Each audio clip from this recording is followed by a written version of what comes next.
এই মুহূর্তের সবথেকে বড় খবর, সুপ্রিম কোর্টে ডিএ মামলা সংক্রান্ত শুনানি নিয়ে।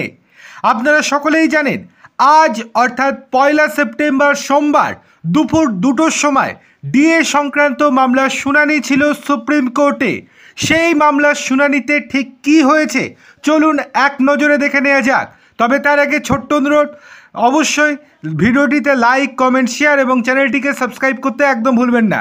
চলে আসি বিস্তারিত খবরে। আজকে ডিএ মামলার শুনানি হওয়ার কথা থাকলেও শেষ মুহূর্তে ডিএ মামলার শুনানি পিছিয়ে গেল সুপ্রিম কোর্টে। জানা যাচ্ছে আগামী সোমবার অর্থাৎ 8ই আগস্ট এই মামলার শুনানি হতে চলেছে সুপ্রিম কোর্টে।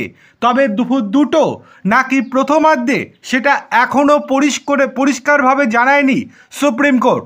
কিন্তু আজকে সব কিছু ঠিকঠাক থাকলেও কেন শুনানি পিছিয়ে গেল তার প্রশ্ন উঠতে শুরু করেছে, বা সেই প্রশ্ন জনগণের মধ্যে জাগতে শুরু করেছে।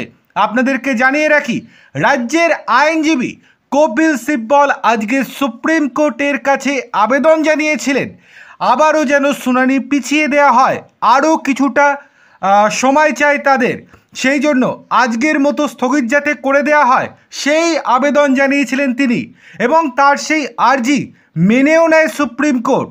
সুপ্রিম কোর্ট থেকে জানিয়ে দেওয়া হয়, যেহেতু রাজ্যের আইনজীবীরা আজকে প্রস্তুত নন, সেই জন্য সুপ্রিম কোর্টে আজকে এই মামলার শুনানি হবে না।